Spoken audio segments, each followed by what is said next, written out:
You know, eventually one day the Rangers' time will come and they will be the champions of baseball, but I can't help but feel like this year is starting to go downhill. They have lost, what, 5 in a row? Lost a terrible game last night to the Diamondbacks, chucking in a god awful Will Smith for some reason, instead of Josh Spores, and intentionally walking the tying run. Like, I don't get it, but whatever. I don't care anymore. They're barely holding on to the division lead, and they're starting to worry me. But this video is about next year. And as we look at the Rangers' lineup for next year, or what I think their lineup could be, and this is before the postseason has even started this year, and so you never know, the Rangers could go out and get, like, Cody Bellinger in the offseason. They really don't need anybody except for maybe one more outfield bat because Leody Taveras sucks, but then again, they're bringing up Evan Carter, so I don't know if it matters. Anyway, well, I made this video like a week ago, so before it's being released, so these are the stats when I made it. So we've got Marcus Semien and Corey Seager, the best 1-2 punch possibly in the history of the game. I mean, you could probably name a couple better ones, but Seager and Semien, 1 and 2, great power in the 1 and 2 spot. Semien brings speed. Corey's got some speed, but he's not a speed demon like Martinez and some of these other guys might be. But yeah, it's been exciting this year to see Corey Seager. Once he gets qualified, I don't think he'll be the MVP frontrunner, but he'll be number 2 behind Ohtani. Then number 3, we've got Nathaniel Lowe. He's cooled off a bit from that incredible year he had last year, but still has been very, very solid. Smacking singles and doubles left and right, getting a bunch of walks. Adolis Garcia has been pretty cold as of late, but we're hoping he can get it back on track. He hits nukes and is the main power guy. That's why he's in the DH spot, or the cleanup spot. But JP Martinez is a guy I'm excited about. I don't know why he's not an everyday player now. Bochy keeps playing Leody Taveras for some reason, which is just stupid. Like, why? Because, like, Leody can't hit anymore. His batting average has gone from, like, 300 to, like, 250. It's been so awful knowing he's a guaranteed out. He's regressed back to his old self. Jonah Heim, probably the second best catcher in the league behind Sean Murphy. I haven't even thought about Sean Murphy in a while, but that dude's a beast. And then Josh Young, he's been hurt, but having a really good year.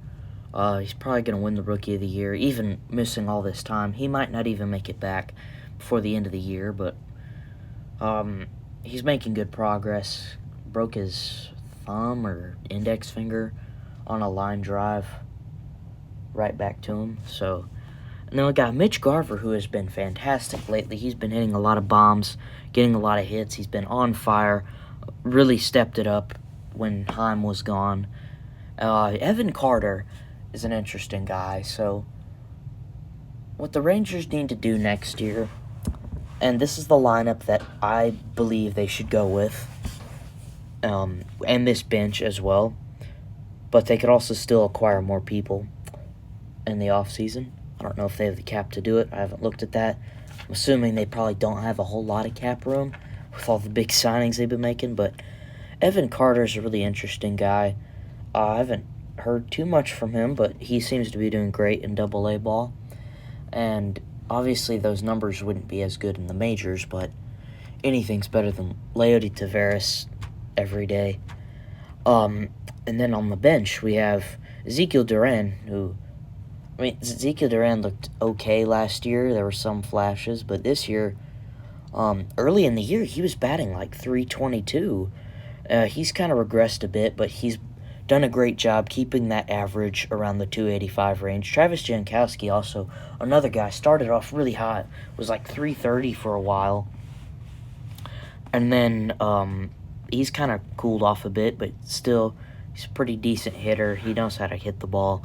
Austin Hedges really is just a defensive person. He has not recorded a hit or anything as a Ranger hitter, but as deep as on defense, he has looked very promising so far. Robbie Grossman is an interesting one.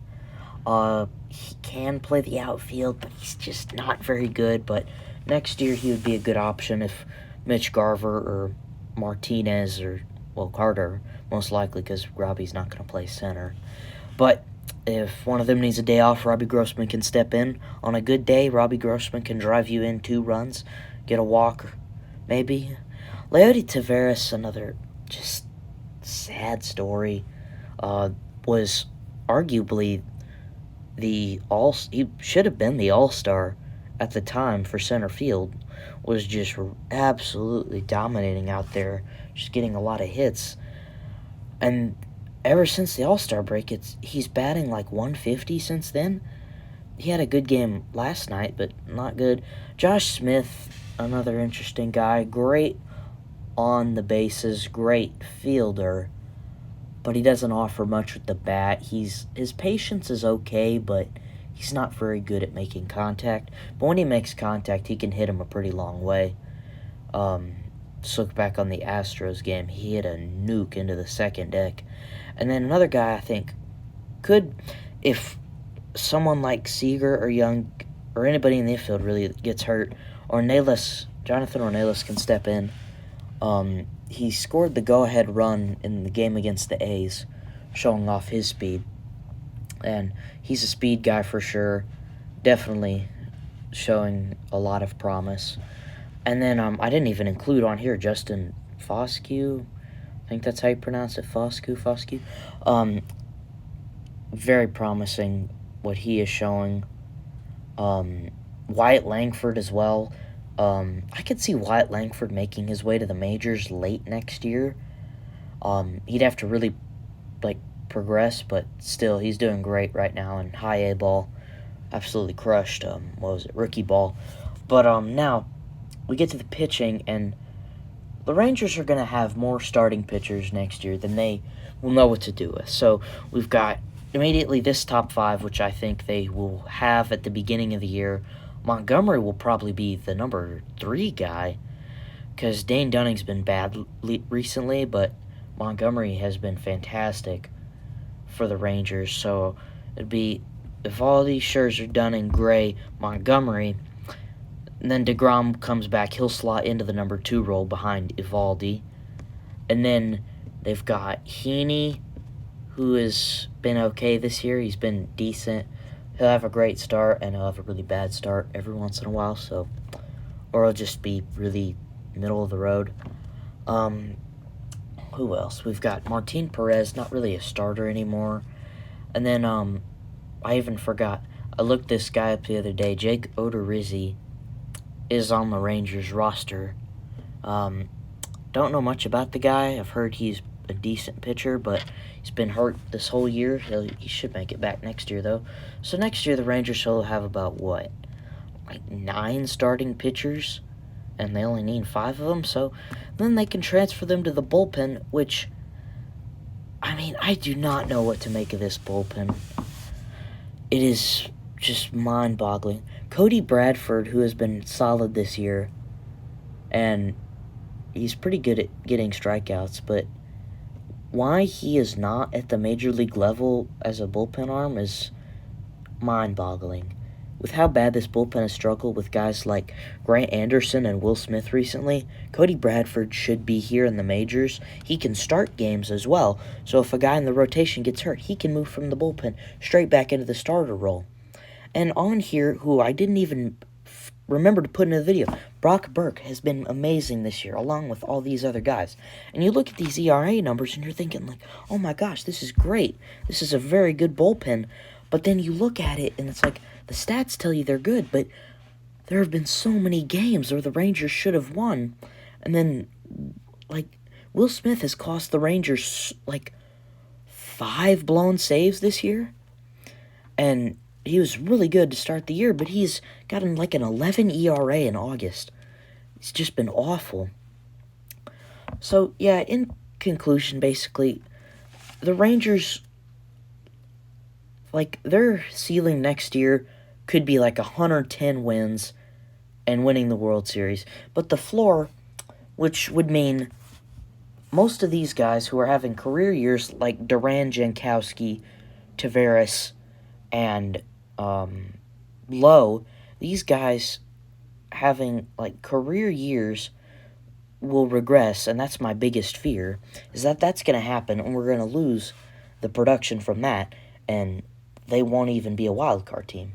And not to mention these pitchers like Dane Dunning and John Gray having career years. Although I don't think John Gray's is a fluke, because he was pretty decent in Colorado, and that's like, those pitchers are always going to suck there. But now that John Gray's in Texas, he's been very good. He's cooled off recently. I don't know where the heck he's been. He's still pitching, but I don't remember the last time he started. It's weird. But yeah, we'll see how the Rangers end up next year. Should be a great team. This year has been amazing. I didn't expect it, but right now the Rangers are scaring me. They're barely holding on to the division lead. But if they can win the division this year, like, who knows what they can go next year. But thank y'all for watching, and hopefully by the end of the week I'll have another video out. It'll be about NASCAR. But thank y'all for watching, and feel free to like, subscribe, and comment. Don't gotta do that, but it's free, and it would make me feel really good. So, yeah, thank you for watching, and,